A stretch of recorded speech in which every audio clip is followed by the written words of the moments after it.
मूर्खों का राज्य। एक प्राचीन दक्षिण भारतीय लोक कथा। बहुत पुराने समय की बात है जब पृथ्वी पर राज्य छोटे छोटे होते थे और हर राज्य का अपना अलग नियम होता था। एक ऐसा राज्य था जिसका नाम था अंधेर नगरी। इस राज्य का राजा था विक्रमादित्य। नहीं, वह प्रसिद्ध विक्रमादित्य नहीं, बल्कि एक साधारण राजा जिसका नाम धर्मपाल था। धर्मपाल राजा बहुत ही सरल मन का था, लेकिन उसकी बुद्धि इतनी कमजोर थी कि वह हर बात को उल्टा समझ लेता था। उसका मंत्री था बुद्धिसागर, जो राजा से भी अधिक मूर्ख था पर खुद को बहुत बुद्धिमान समझता था। एक दिन राजा धर्मपाल ने सोचा, हम क्यों दूसरों की तरह चलें? हमें अपना अलग नियम बनाना चाहिए। उसने मंत्री बुद्धिसागर को बुलाया और कहा, मंत्री जी, हम एक नया नियम बनाते हैं। दिन में सब लोग सोएंगे क्योंकि दिन की धूप से आंखों को नुकसान होता है। रात में सब जागेंगे और काम करेंगे क्योंकि चांदनी में सब कुछ सुंदर लगता है। मंत्री बुद्धिसागर ने हाथ जोड़कर कहा, महाराज, आपकी यह सोच अद्भुत है। इससे प्रजा स्वस्थ रहेगी और रात की शांति में काम करने से मन प्रसन्न रहेगा। फिर दोनों ने मिलकर एक और नियम बनाया। बाजार में सब वस्तुएं एक ही मूल्य पर बिकेंगी। एक सेर चावल 1 रुपया, एक सेर घी 1 रुपया, एक सेर फल 1 रुपया। इससे अमीर गरीब का भेद मिट जाएगा। प्रजा ने विरोध करने की हिम्मत नहीं की। वे डरते थे कि अगर विरोध किया तो राजा क्रोधित होकर और भी अजीब नियम बना देगा। इस तरह पूरा राज्य दिन में सोने लगा और रात में जागने लगा। खेतों में रात के अंधेरे में हल चलते, बाजार रात में चमकते, बच्चे रात में खेलते। मुर्गियां भी हैरान थीं कि अब वे कब बांगते। कुछ समय बाद इस राज्य में 2 यात्री आए। एक थे गुरु विश्वनाथ, जो ज्ञान के सागर थे और दूर दूर तक घूमकर लोगों को सही मार्ग दिखाते थे। उनके साथ उनका शिष्य आनंद था, जो युवा, उत्साही और थोड़ा जिज्ञासु स्वभाव का था। दोनों भूखे प्यासे शहर में दाखिल हुए। रात का समय था, बाजार खुला हुआ था। लालटेनों की मध्यम रोशनी में दुकानें सजी हुई थीं। आनंद ने एक दुकानदार से पूछा, भाई साहब, 1 रुपए में क्या क्या मिलेगा? दुकानदार ने मुस्कुराकर कहा, बेटा, सब कुछ। 1 रुपए में 1 सेर चावल, 1 रुपए में घी, 1 रुपए में केले, 1 रुपए में मिठाई। जितना चाहो ले लो। आनंद की आंखें चमक उठी। गुरु और शिष्य ने 1 रुपए में इतना सामान खरीदा कि उनका थैला भर गया। वे एक सराय में रुके, खूब खाया और सो गए।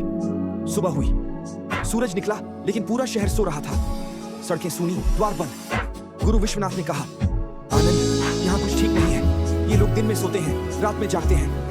ये प्रकृति के विरुद्ध है। ऐसे राज्य में रहना ठीक नहीं। हमें जल्दी निकल जाना चाहिए। आनंद ने कहा, गुरुजी, यहाँ तो सब कुछ बहुत सस्ता है। खाना पीना भरपूर मिलता है। मैं तो यहीं कुछ दिन रुकना चाहता हूँ। गुरु ने बहुत समझाया, बेटा, जहाँ नियम मूर्खतापूर्ण हो, वहाँ बुद्धिमान व्यक्ति भी खतरे में पड़ जाता है। लेकिन आनंद नहीं माना। गुरु अकेले चले गए और आनंद राज्य में रह गया। आनंद दिन ब दिन मोटा ताजा होता गया। वह दिन में आराम करता, रात में बाजार घूमता। एक रात उसने एक व्यक्ति को घोड़ा 1 रुपए में बेचते देखा। उसने घोड़ा खरीद लिया। अगले दिन जब वह घोड़े पर सवार होना चाहता था, घोड़ा दिन की रोशनी में सो गया। आनंद नीचे गिर पड़ा। लोग हंसने लगे, पर आनंद ने सोचा, यह भी कोई बात नहीं। एक रात की घटना ने सब कुछ बदल दिया। राज्य के एक धनी व्यक्ति सोमदत्त के घर में एक चोर घुसा। चोर ने दीवार में छेद किया, लेकिन दीवार पुरानी और कमजोर थी। वह छत गिर गई और चोर उसके नीचे दबकर मर गया।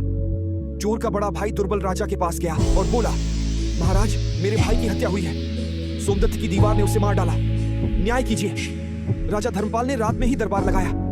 सोमदत्त को बुलाया गया। राजा ने कहा, तुम्हारी दीवार ने हत्या की, तुम्हें दंड मिलेगा।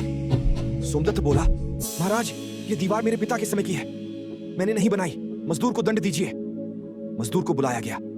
वह बूढ़ा था। उसने कहा, महाराज, उस समय मैंने दीवार बनाई थी, पर एक नर्तकी बार बार सड़क से गुजर रही थी। उसके पायल की आवाज से मेरा ध्यान भटक गया। दीवार कमजोर बनी। नर्तकी को दंड दीजिए। नर्तकी को बुलाया गया। वह अब वृद्धा थी। उसने कहा, महाराज, मैं इसलिए बार बार जा रही थी क्योंकि सुनार मेरा आभूषण नहीं बना रहा था। सुनार को दंड दीजिए। सुनार को बुलाया गया। उसने कहा, महाराज, मैं इसलिए देर कर रहा था क्योंकि सोमदत्त का बड़ा आभूषण ऑर्डर था। वह जल्दी मांग रहा था। सोमदत्त को ही दंड दीजिए। राजा ने सोचा और कहा, फिर तो सोमदत्त को ही दंड मिलेगा। उसे सुबह सूर्योदय से पहले चौराहे पर फांसी दी जाए। उसी समय आनंद चौराहे के पास से गुजर रहा था। वह अब इतना मोटा हो चुका था कि सोमदत्त जैसा दिखता था। सिपाहियों ने उसे पकड़ लिया और कहा, यह व्यक्ति ठीक बैठता है, इसे ही फांसी दे देते हैं। आनंद घबरा गया। उसने कहा, मैंने क्या अपराध किया? मुझे क्यों मार रहे हो?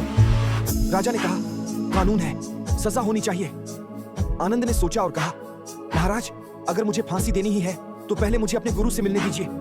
मैंने कभी फांसी नहीं देखी। मुझे पहले देखना है कि कैसे लगती है। राजा ने अनुमति दे दी। आनंद ने मन ही मन गुरु को याद किया। गुरु विश्वनाथ, जो दूर से सब देख रहे थे, तुरंत राज्य में प्रवेश कर गए। गुरु ने राजा से कहा, महाराज, फांसी का यह तरीका गलत है। पहले इसे आजमाना चाहिए।